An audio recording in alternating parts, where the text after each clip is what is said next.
Full and uncut versions available on Patreon. Check in the description below. Greetings once again, pirates on the high seas. Duuz-Diz-Din back with more of One Piece, where previously Saint Saturn has arrived on Egghead in a monstrous form. But that doesn't matter to Bonnie, as she sees nothing but red. Having experienced Kuma's memories, she understands that Saturn is behind a lot of the suffering in Kuma's life, especially his tragic fate. But after Bonnie's attack, Saturn manages to heal from it. Holding off everyone else, he puts Bonnie in a position to be executed. It's then that the story of Kuma that Bonnie saw plays out. From his birth to his and his parents' capture at the age of 4, to their eventual deaths at the hands of the celestial dragons while in slavery, we arrive on God Valley, where the celestial dragons are planning to hunt the native population as well as several slaves. But as Kuma tries to escape, he's caught and is almost brought back by his fellow slaves, only for them to be stopped by fellow slaves Ivankov and Ginny. What'll happen next in the tragic tale of Kuma? Join me as I find out, won't you? You know, the funny thing is, despite having already read a lot of this in the manga, the more we get into Kuma's backstory here, the more emotional this opening actually makes me feel. Oh, chasing a bird? Memories of his parents. The day they were taken. Jeez, being told about his mother. Oh, God. You're not gonna yeah, endure and survive. Oh, no.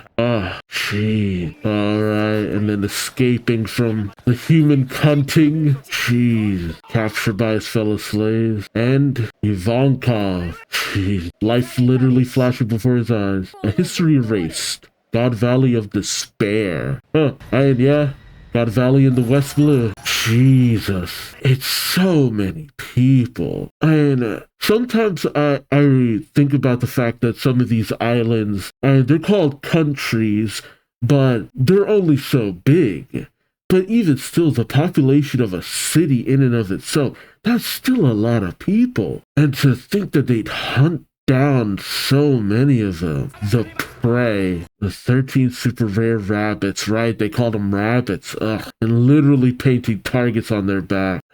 Because you expect them to flee. They make a point of shooting people in the back. But if you know anything about the history of slaves in multiple cultures, this is not too far off the mark. 13 super rare rabbits that we've already introduced are worth 10,000 points each. There are also 150 rare rabbit. Any one hit kill will earn you extra prize. Oh yeah, the boxes. Watch children. Won't let you win, girl. Yep, man mayor. Oh God. Jeez. Friggin' Saturn, 200 hunters. It'll begin an hour from now. Y'all already shooting. Navy headquarters. Oh, Paul. Yeah, I wonder how much of God Valley or what the Celestial Dragons do Garp actually knows about. Because it's always hard to tell. Don't poke the beehive. Yeah, Roger's gotta be involved. That's the part he actually cares about. And the Rocks pirates have set sail. Hat Island, a beehive, New World. A huge deal in the world of pirates, huh? Oh, God. Oh, Jesus. What's with the explosions? Are you guys using heavy artillery? Oh, no. It's the arrival of... shit. Yeah, that... I can only imagine what's going through some of the Navy soldiers' heads when stuff like this happens. Are they just told that they're prison? But then again, they also capture slaves and send them back to their masters too. But, you know, I'm not naming any cultures, but there are some cultures where a lot of law enforcement were brought into play and given more power to keep slaves in check, you know? And they'll erase everything happening here from history. 3 weeks of this. Oh, God. And they're riding on ducks like Karu. What, was that the giveaway that Vivi was a noble? Oh, they are using explosives. My God. And it looks like hell. If we survive the 3 weeks, we'll be free. Yeah, no. There have never been survivors in this game. they gave you hope so you'd run. Just so gross. Yeah, don't think you're just gonna survive. Now, you gotta just get away. Oh, God. Yeah, he's already gotten back all the points he lost, and it's like, is he just slaughtering that many people, or is he just slaughtering the high points people? But it really goes to show he has no qualms about killing. Oh, and it's even being broadcast back to Marijois, of course. Oh, nice. Never been complimented before. Hey, if you have use. Ginny sent out the information. I wonder how she managed to get those transponders. Manipulating information. The prizes are the key. Strong devil fruit. One that allows you to turn into a dragon, and one that can transport people with paws. The prizes are in the middle of the island. Professional at thieving, wiretapping, and transmission. Who are you, child?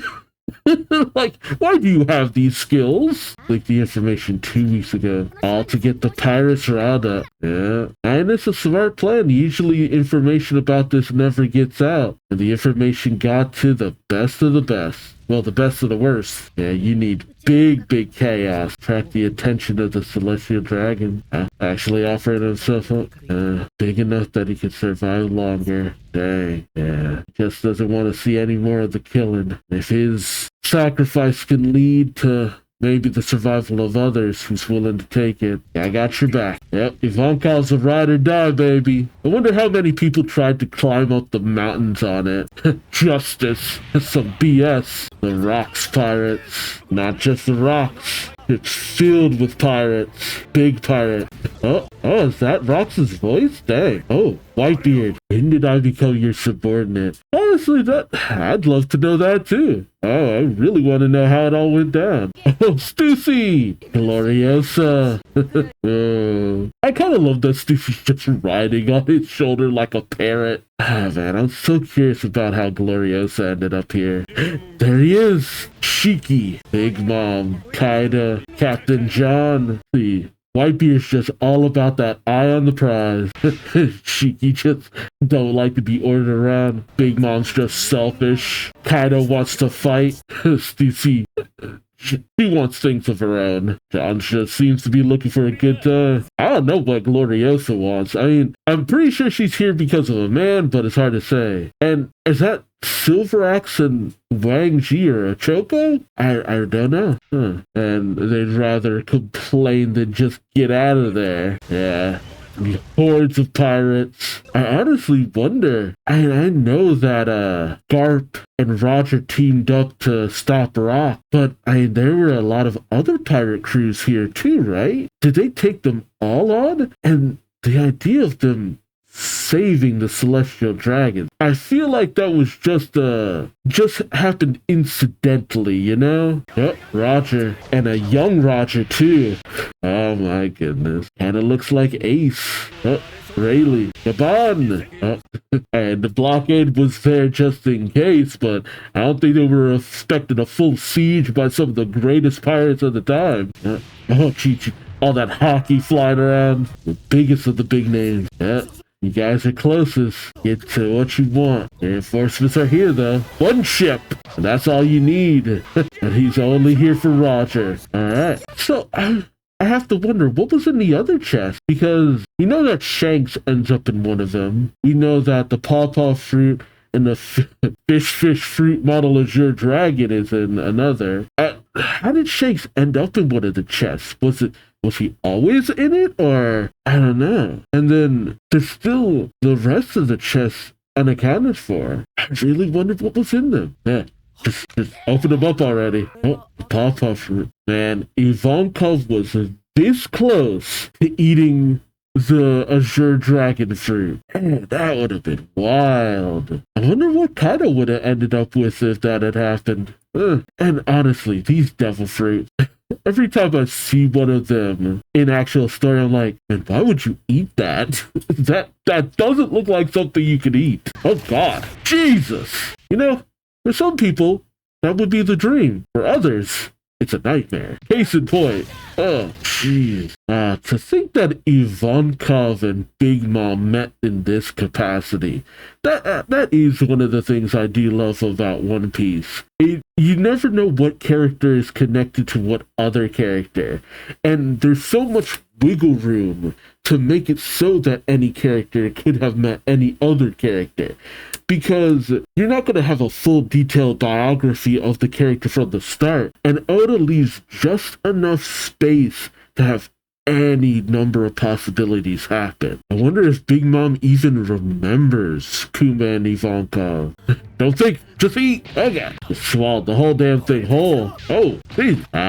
Him. God, oh god, and he's radiating hockey. And the fact that he immediately identifies him. Then again, it'd be hard not to identify him as big as he is. Yeah, to be a slave and die. Immediately felt the need to preach to this boy. No point to being born if you're a slave from birth. Save as many people as I can. That's why you people need to die. Jeez, what a mindset. God, I really wonder what happened after all that. Because then you just cut to the Sorbet Kingdom. After everything is said and done, it's like, god damn it. I know that time of recording currently in the manga, it's being fleshed out a little bit more, but I'm trying my best to avoid as much of that as possible. This report named Morgan's is garbage. Oh, you don't know the half of it. And the fact that even they don't fully know what happened on the island. And he survived.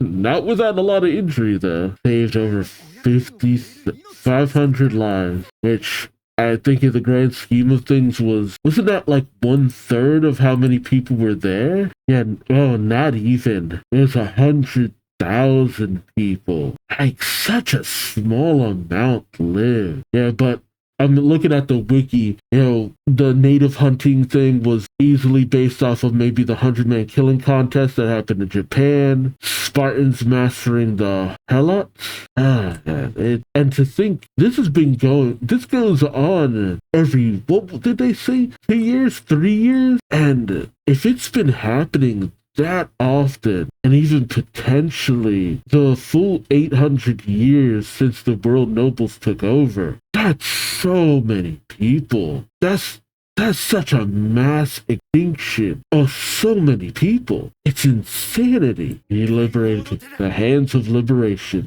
You're your own warrior of liberation.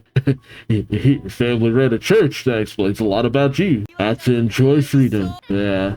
The way that evil refers to Ginny, they're definitely not actually related. Oh yeah, 4 years older. Yeah, I think I said it in the manga. It's just like that's the age gap between me and my wife. Honestly, the similarities between me and my wife and Ginny and Kumar very oddly specific. He's never chopped wood before, huh? But figures he'd be good at it. Yeah, it's funny too because that's the way Kuma looked when we first got a glimpse of him when he was a child. And to have gone from that original depiction of this young boy carrying wood and holding what I think was a Bible to now having a better understanding of it, it's wild. I wonder how much of Kuma's backstory Oda had thought of by the time he first drew that. Earn money, buy food. Sold it all. Yeah, you can eat anything you want. I'm 9 years old. Which means Ginny was 13 at this point, huh? Dang. Shit, that's actually harder to believe than Kuma being 9. What a bunch of jerks. Immediately attacking because they think he lied. Actually, very nice. I wonder when he learned he could do that. Maybe with the slaves? Immediately love him. Thanks for the food. And a glutton. And then again, considering what life she had before. Yeah, it's so peaceful. When did you become a slave? That was 4. God, so he was a slave for 5 years. Dang. Shit, I can't even remember too much of when I was 4. I'd say my earliest memory probably goes back to around when I was maybe 5. And to think to have more than half your life and only to have ever really known slavery. God, to even have a 10th of what Kuma went through and to be that age absolutely atrocious. But again, despite this being a fictional story, there are people who went through stuff like that. Oh, what did she say? She was enslaved when she was 4 too. And Ginny's older, so no. Oof. She's only ever known starvation. The very concept of being full, bringing someone to tears. One of those things that we as people tend to take for granted. And it's only just now setting in what he lost, what he could have had. But also the understanding of what he has now. Oof. Yo, I've never heard this background track before. Holy crap. Oof. Holy crap. Oh man, I wasn't ready for all that. Jeez. Man, it hit me in the manga too, but man, it's hard not to empathize with all of that. Because it's just the very idea of anyone going through any of that, especially children. And knowing what comes next. I don't know how I'm gonna get through the next episodes. I don't know how I'm gonna get through it.